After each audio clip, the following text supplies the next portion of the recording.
ready? Or? Sure. Why not? Okay.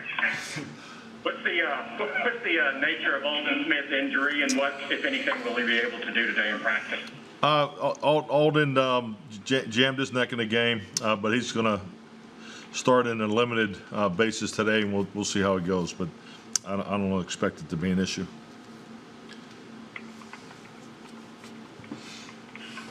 How's Zach doing? Is he improving? You think he might do something today?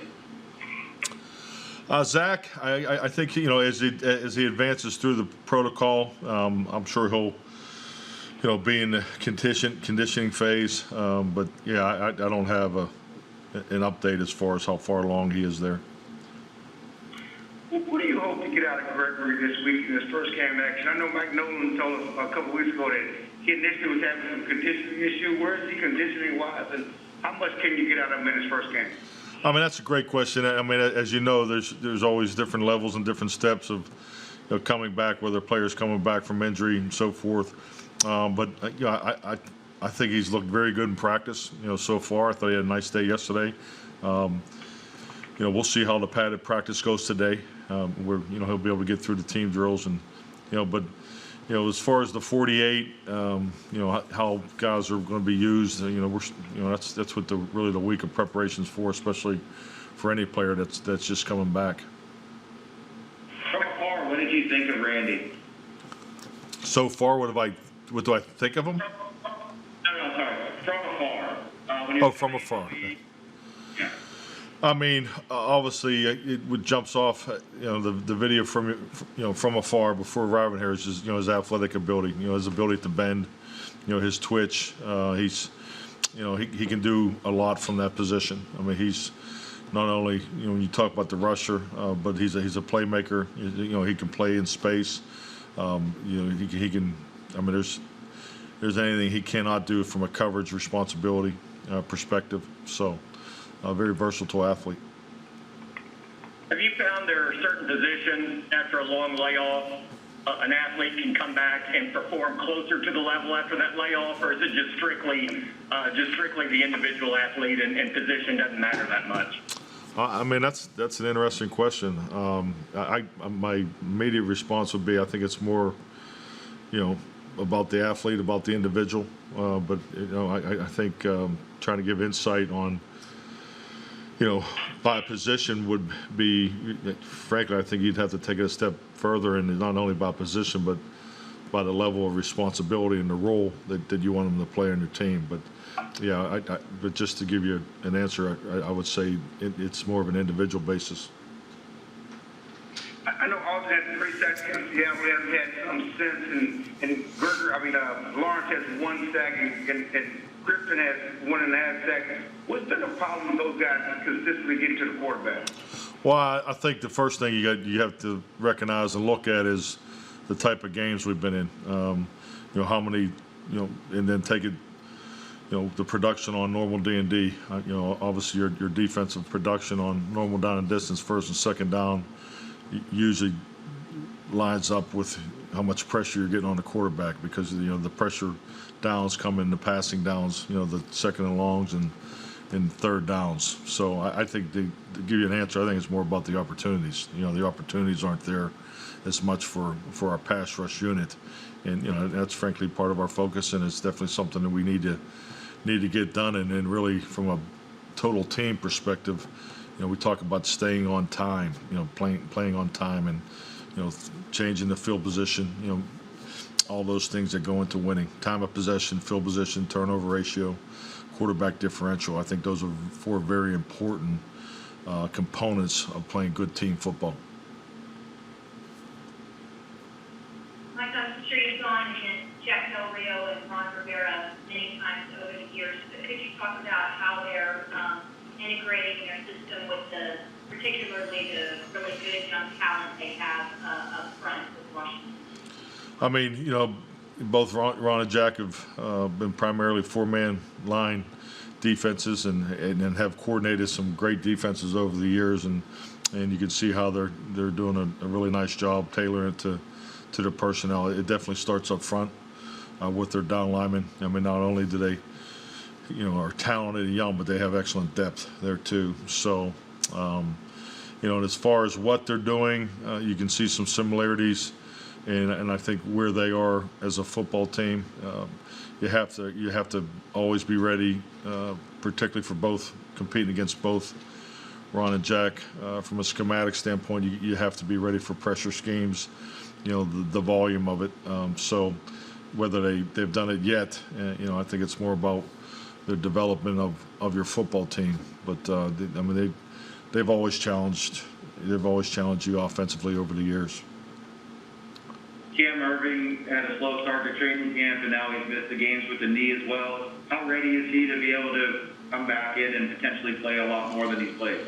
Well, I'm hopeful that he'll be ready. This week. He'll get a bunch of work today. So I think it's another one of the players that's coming back that we need to get through the full week preparation to really answer how much they're going to be available for come Sunday. With the state of the division the way it is it even more important to win these division games? Absolutely. I mean, you win the division games, you win the division. Clearly, the way our division is set up right now, and where everybody is as far as their season and the number of wins and losses. I mean, this is probably going to come down to the division games like it normally is. I mean, you need to, on a yearly basis, your production of win, your production of wins, how it leads to a playoff berth. You need to really be north of four division wins. I mean, if you look at that fourth division win, it kicks you into a lot higher percentage as far as your probability of making a playoff. So, obviously, if you win 5 or 6 of your division games, your probability is even higher. So, I think it's from a focus standpoint, it's obvious. And in this year, as far as where all the teams are, all 4 teams after 6 games, it's it's right in front of us. Reggie Robinson. I'm sorry? You've used quite a few safeties this year. Would you like to get to a point where you just got 2 main guys, or is that rotation something you want to go through the rest of the way? I think you can really say that for a number of positions. Yeah, definitely. You always would like to establish, 12, 13, 14 players on both sides of the ball that are playing in the same positions or playing next to the same teammate, because the alignment, the communication, the anticipation, all the things are so important. But yeah, definitely, if we could get into more of a consistency of who's playing what position, it'll definitely help us. How has Reggie Robinson's development been since changing positions there in training camp, and what does his road look like in terms of what you need to see from him on the practice field during the week so that he can earn an opportunity to play on Sundays? He's getting better, no question. I think really, the vehicle for Reggie to play will be special teams first. So that's really for my focus for him is, and how he can develop and compete each week on the special teams units. But safety is going to be new for him. I mean, there's new learning there. So I would say he's a lot closer on special teams than he is safety-wise. How's Andy Dalton been this week in practice? And was there a difference? He didn't push the ball down the field as much as Jack did. Was that something they were taking away? What was the difference there? I mean, Andy's been excellent this week as far as pushing the ball down the field. I mean, I didn't catch the last part of your question. If you could repeat that. I mean, you talking about the attempts or? Yell louder. He didn't push the ball down the field as much as Dak did, yards per attempt and stuff like that. What was the difference there? Were they taking that away or what? I think just like any time, your ability to throw the ball downfield has, sometimes has to do with the defenses playing. We had the one shot opportunity there early, but Arizona did play us aggressively. We saw more pressure in that game than we have going into it. So I think that was part of what factored. Mike, what do you want to see this week from Andy against that pressure on the defensive line? And how do you think he handled the pressure last week against Arizona? Well, I think, number one, we've got to get our offensive line set, and that'll take the week of preparation to get that done. But just to make sure you got to clean play each and every down. It's just like football. So always football. There's always a starting point for every protection, and just make sure we're sound, have an understanding where the potential hot receiver is going to be. So I mean, he's outstanding at the pre-snap communication and and redirecting if needed. So I think that we'll be better prepared just for the preparation part of it, because it's just like I feel like I say this every day here. When you have injuries, you got new players it's a new opportunity, but there's a cohesiveness and reps that you need during the course of the week just to get everybody on the same page. Everybody knows what to do, but it's the reps and full speed, and that we can't get enough work right now. I believe he had 7 passes deflected in that game on Monday night. Is that something you expect to just also improve over time as he gets more time working with these receivers, or what do you attribute that to? Absolutely. I mean, there isn't anything that goes on from a pure, fundamental execution perspective that you can't improve on each and every week. So, you get what you emphasize in your practice, and it really goes back to the answer before. We got to make sure our protection's clean. Obviously, we want a healthy pocket. We've got a huge challenge in this defensive front this week, so it'll be a challenge. So we need to do what we need to do to get it done in the passing game, because obviously we have perimeter players that need to get the football. We need to get the football too. Rivera continued coaching following his cancer diagnosis, undergoing weekly chemo and proton therapy treatments. From a coaching perspective, you obviously know the day-to-day decision-making and pressures that come with being an NFL head coach.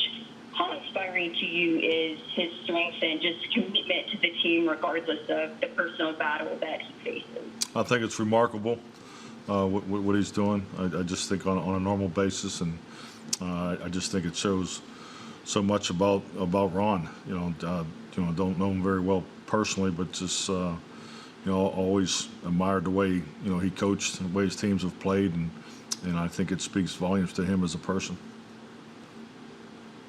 Other than having a quick release, what goes into the passing game that for a quarterback to get to be effective in that short yardage range? When you're trying to offset the pressure, what goes into being effective with those quicker passes? Are we talking about conceptually, or are you talking about the quick release of a quarterback's throwing motion? I'm not sure what you're asking me. I feel like to be effective as an offense, a passing offense with shorter passes, what goes into being successful beyond a quarterback simply having a quicker release? Well, I mean, you still have to have protection, so it doesn't matter if you're taking 1 step, 3 steps, or 5 steps. So it starts up front. The engagement of your protection unit into the rush of the defense. So with that, you got to have throwing lanes to throw through. So that that's definitely the first step, and then you got to win. The receivers have to win in a quicker time clock than they would on a 5-step drop. So it's just all the components of the quick passing game, and it comes time. It's part of our. It's I would put it in the category of execution. Mike, back on the division for a second. There's 5 wins between the 4 teams. How surprising is that it's like this? That there's not really been a history where it's been like this through games in the NFL. Honestly, nothing surprises me in this league anymore, and this is an unusual year. So, and I think it just really is a confirmation that you just need to focus on your own football team, continue to clean your own house, which we obviously have some cleaning to do this week, and just keep things in perspective. As long as the goal is in front of you, it's a good situation to be in. When you're playing from behind or you're playing uphill, then obviously that's more of a challenge. So, yeah, I don't really. Those aren't statistics I spend a lot of time on. I think it would just, it's about winning 1 game, each week, and and frankly, this is a big game for us. Thank you. Thank you. Thank you. Thank you.